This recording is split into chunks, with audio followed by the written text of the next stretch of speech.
بسم الله الرحمن الرحيم.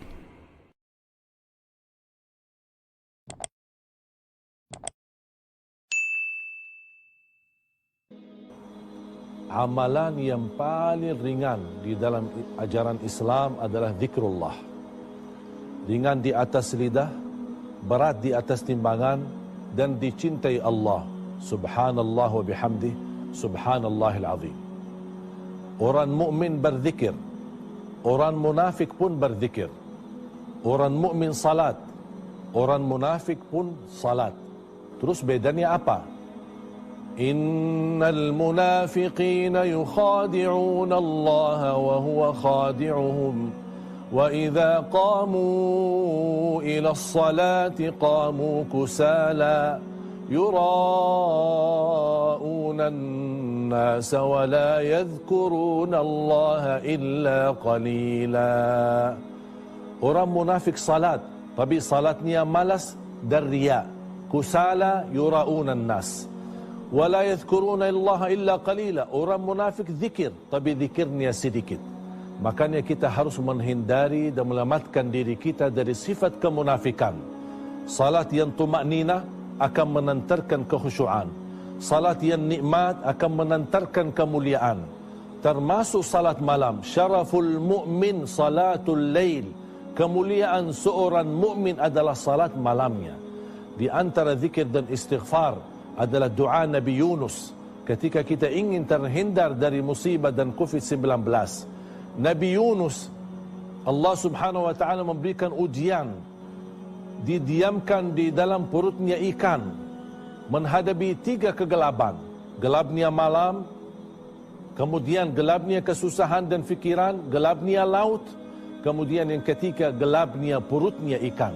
Tapi Allah bisa keluarkan Nabi Yunus dari 3 kegelapan ini dengan munajatnya dan doanya, La ilaha illa anta subhanaka inni kuntu minadh zalimin. Boleh menjadi wirid kita setiap waktu dan setiap saat dalam kondisi yang kita hadapi ujian COVID-19. Nabi Yunus kata Allah subhanahu wa ta'ala, kalau bukan tasbihnya ini, bisa Allah jadikan Nabi Yunus dan didiamkan di dalam perutnya ikan sampai hari kiamat. Kira-kira kita mau didiamkan oleh Allah dalam ujian ini berlama lagi? Makanya kalau kita ingin disegerakan oleh Allah subhanahu wa ta'ala dan terangkat bala ini, tolong jangan lupa kita berbanyak salawat dan berbanyak doa Nabi Yunus. La ilaha illa anta subhanaka inni kuntu minadh zalimin. Di antara amalan yang sangat istimewa, khususnya waktu sahur, dan ini sangat dianjurkan oleh Allah subhanahu wa ta'ala dalam Al-Quran, bahkan Allah puji mereka, adalah istighfar. Artinya habis anda tahajud atau habis makan sahur, kira-kira mendekati waktu subuh, 30 minit atau 40 minit sebelum azan subuh, isi waktu itu dengan istighfar. Karena Allah subhanahu wa ta'ala memilih waktu itu, istighfar itu lebih baik daripada salat malam itu sendiri. Kenapa? Karena Allah memuji, wal mustaghfirina bil ashar wa bil ashari hum yastaghfirun, sambil kita mengingat perbuatan kita dan dosa-dosa kita yang selama ini kita lakukan. Agar bulan Ramadan ini segera Allah subhanahu wa ta'ala angkat bala dan juga diampuni dosa-dosa kita.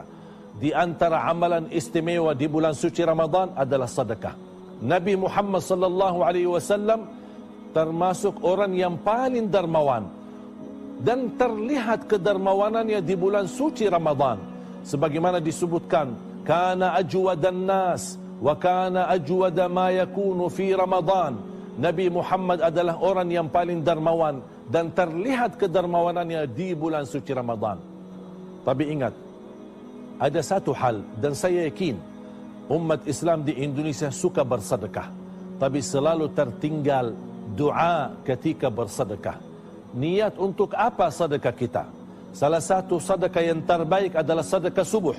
Kita boleh simpan kotak amal di rumah, kita isi sedekah. Tapi ketika anda isi sedekah, jangan lupa kita berdoa. Dengan doa, Allah akan kabulkan melalui wasilah sedekah kita.